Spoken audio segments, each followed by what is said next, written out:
क्या आप भी अपने लोन सेटलमेंट के मैटर को लोक अदालत में लेके जाना चाहते हैं? क्या आप भी अपने लोन केस को लोक अदालत के माध्यम से समाप्त करना चाहते हैं?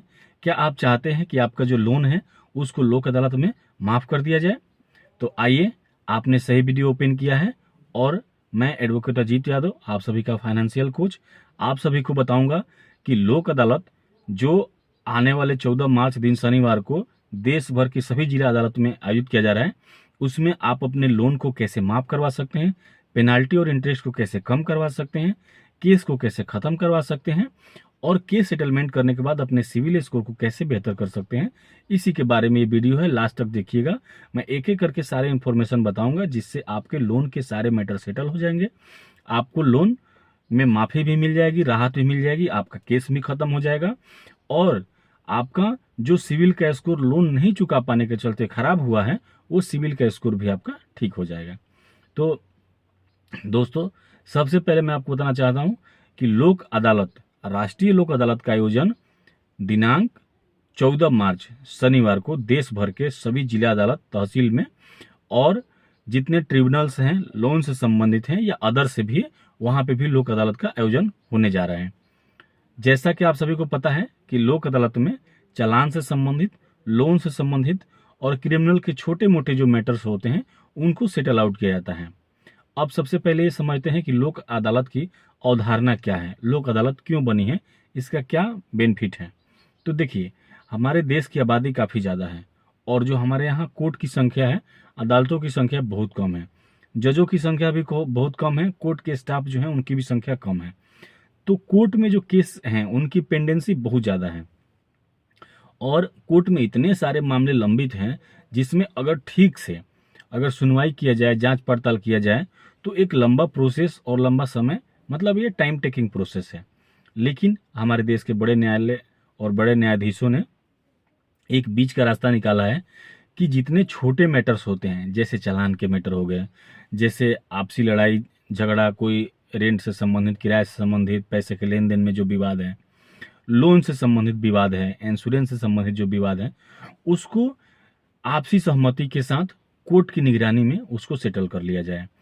तो यही सोच के राष्ट्रीय लोक अदालत का निर्माण हुआ है और राष्ट्रीय लोक अदालत का आयोजन हर 2 महीने 3 महीने के आसपास में होता रहता है और इसका जो आयोजन होता है वो तहसील कोर्ट में भी होता है, जिला कोर्ट में भी होता है। उसके अलावा जो ट्रिब्यूनल्स होते हैं उन संस्थाओं में भी राष्ट्रीय लोक अदालत का आयोजन किया जाता है। अब मैं आपको एक प्रोसेस बताता हूं कि अगर आप अपने लोन को, चूंकि हमारे व्यूअर ने लास्ट हमसे पूछा था कि एक मेरा लोन चल रहा है बैंक से और उस पे डिस्प्यूट है, मतलब कंपनी ने केस कर रखा है लोन रिकवरी के लिए, तो उसको लोक अदालत में कैसे हम सेटल आउट कराएं। तो देखिए, सबसे जरूरी चीज़ है कि जिस दिन आप लोक अदालत लगता है उस दिन आप बैंक जाएंगे तो आपका कोई भी काम नहीं होगा।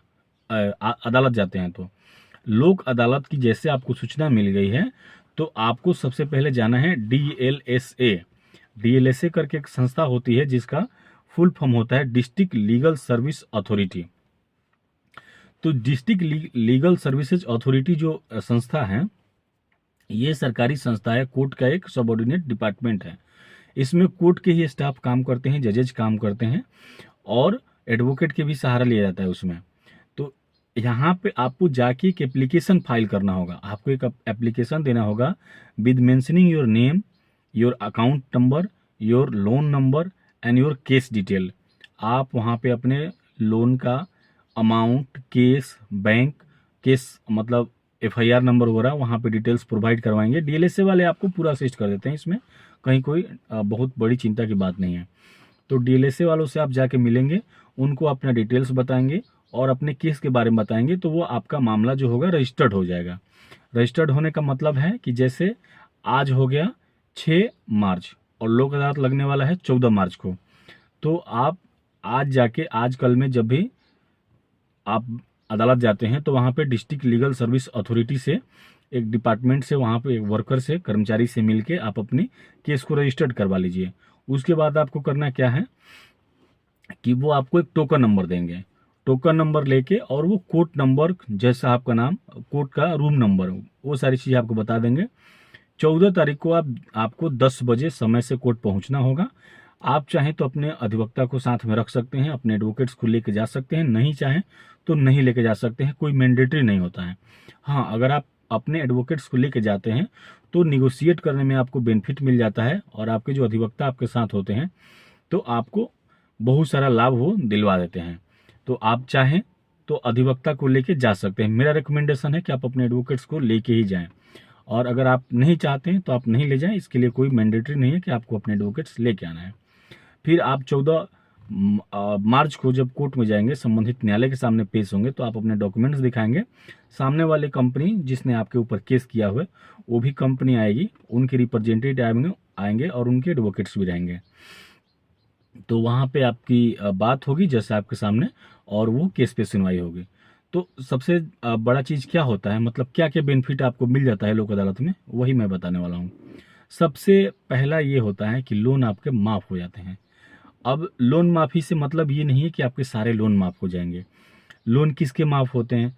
कोई विधवा महिला है, कोई कैंसर पीड़ित है, किसी का अचानक से कोई बहुत बड़ा फिजिकल हार्म हो गया है, मतलब विकलांगता की श्रेणी में आ गया है, या उसके घर के कुछ हालात जो एक्सट्रीम मतलब खराब हैं, तो उसमें जैसा आप देखते हैं और लोन के अमाउंट को देखने के बाद, उनकी पर्सनल जो परिस्थिति होती है उसको देखने के बाद लोन को माफ़ भी कर दिया जाता है। दूसरा जो सबसे बड़ा बेनिफिट मिलता है वो नॉर्मल लोगों के लिए, कि उसमें इंटरेस्ट का जो रेशियो होता है, इंटरेस्ट एंड पेनाल्टी, उसमें तो आपको 100% बेनिफिट मिलता ही है। अब इंटरेस्ट देखिए, जो गवर्नमेंट का रेट है इंटरेस्ट का वो 2%, 3%, 4% है, लेकिन प्राइवेट बैंक आपसे 12%, 15% तक ब्याज ले रहे हैं। तो वो कोर्ट में क्लेम ही नहीं करते हैं कि मैं 15% मुझे चाहिए। अगर उसने किसी भी बैंक के अधिवक्ता ने या बैंक के जो एम्प्लॉय होते हैं, एआर होते हैं, अगर वो कह दे कि नहीं हमें 15% के हिसाब से हमें इंटरेस्ट चाहिए, तो उनके ऊपर वहीं पे एक मुकदमा हो जाएगा और वहीं से वो अरेस्ट होकर जेल चले जाएंगे। तो आपको इंटरेस्ट रेट में काफ़ी ज़्यादा बेनिफिट मिल जाता है। दूसरा, आपको पेनाल्टी में भी फ़ायदा मिलता है। आप जैसे देखिए, कभी ड्यू चार्जेज, कभी ओवर ड्यू चार्जेज, कभी ओवर ड्यू के ओवर ड्यू चार्जेज, मतलब इतने सारे पेनाल्टी बैंक वाले मतलब जोड़ देते हैं एक आम अपने लोन बोरोवर पर, एक अपने आम जो ग्राहक है उसके ऊपर, कि वो परेशान हो जाता है। और जब जज साहब के सामने जाते हैं और आप अपनी बात रखते हैं कि जज साहब इन्होंने इतना जो कि हमारे ऊपर पेनाल्टी लगाया हुआ है जो गलत है, तो जज साहब को आपको सिर्फ बताना होता है, कानून नहीं समझाना होता है जज साहब को। आप अपनी परिस्थिति बताइए कि आपको क्या दिक्कत है, और जज साहब क्या करते हैं, उसको देखते हैं और उनसे सवाल पूछते हैं कि भाई इतना लोन क्यों लगा दिया और इतना पेनाल्टी क्यों लगा दिया। अगर उसने पेनाल्टी बहुत ज़्यादा लगाई है तो उसके ऊपर एक और मुकदमा हो जाएगा। इसलिए बैंक वाले वहाँ पे जाके पेनाल्टी के बात के ऊपर, पेनाल्टी के जो उनका लड़ाई रहता है उसको हार मान जाते हैं। वो कह देते हैं कि नहीं हमें कोई दिक्कत नहीं है, आप कम पेनाल्टी दिलवा दीजिए, तो आपको पेनाल्टी में भी राहत मिल जाएगा। एक और बेनिफिट आपको मिलता है कि केस वन टाइम सेटलमेंट हो जाता है। वन टाइम सेटल होता है मतलब अगर आपके बीच में और पार्टी के बीच में एक बार में लोक अदालत में मामला सेटल हो गया तो सेटल हो गया। उसके बाद ना तो हाई कोर्ट जाना है, ना तो सुप्रीम कोर्ट जाना है, और ना ही कोई और केस कंटिन्यू करना है। वहीं पे एक बार में रफा दफा केस हो जाता है। तो जो लोग मतलब केस से, कोर्ट कचहरी से परेशान होते हैं कि नहीं कोर्ट नहीं जाना है, इस केस को लंबा नहीं खींचना है, तो आप लोक अदालत का रुख कीजिए। आप लोक अदालत अगर जाते हैं तो आपके केस को आसानी से कम समय में आपका केस सेटल हो जाएगा, केस खत्म हो जाएगा और आपको राहत मिल जाएगी। तो ये सबसे बड़ी बात है।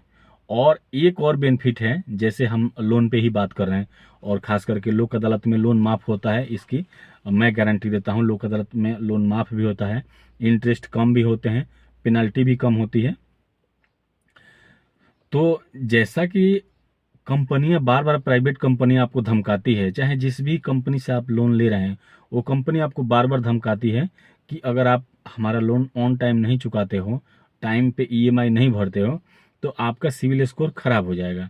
और सिविल स्कोर खराब होने का मतलब है कि आगे आपको अदर कंपनी से, किसी भी अदर बैंक से, एनबीएफसी से, फाइनेंशियल इंस्टीट्यूट से आपको लोन नहीं मिलेगा। तो जो केस लोक अदालत में ख़त्म होते हैं ना, उसमें जज साहब का एक इनहेरेंट इनबिल्ट ऑर्डर में रहता है कि एक जो मैटर है, लोन का जो केस चल रहा था इस फलाने व्यक्ति के साथ, फलाने बैंक के साथ, तो ये केस सेटलमेंट हो गया है इतने इतने पे सेटल हुआ। अगर आपका कुछ किसी अमाउंट पे अगर आपका बनता है कि हाँ हाँ इतने अमाउंट पे हम लोग लोन दे के, इतना पैसा दे के, इतने इंटरेस्ट दे के केस ख़त्म कर रहे हैं, तो वो चीज़ें ऑर्डर शीट में मेंशन होती हैं। तो अगर आपका लोन वहाँ पे माफ़ हो रहा है तो साथ में एक चीज़ और नोट कर दी जाती है कि इन्होंने इतना इतना पैसा चुका दिया है और इनके सिविल स्कोर को ठीक कर दिया जाए। तो आपके कोर्ट के आदेश से आपका सिविल का स्कोर भी ठीक हो जाता है। तो लोक अदालत में जाने का यही फायदा है। तो अगर आपका लोन से संबंधित कोई मैटर पेंडिंग है, 14 मार्च को शनिवार के दिन लोक अदालत का आयोजन हो रहा है हर जिला कोर्ट में, हर डिस्ट्रिक्ट कोर्ट में। तो आप जितना जल्दी हो सके, आज और कल 6 और 7 को 2 दिन कोर्ट बंद रहेंगे, उसके बाद कोर्ट खुलेंगे। तो आप जाइए district legal services authority DLSA में जाके अपना रजिस्ट्रेशन करवा लीजिए। अभी आपका मैटर चल रहा है तो जो भी आपके अधिवक्ता हैं उनसे भी इसके बारे में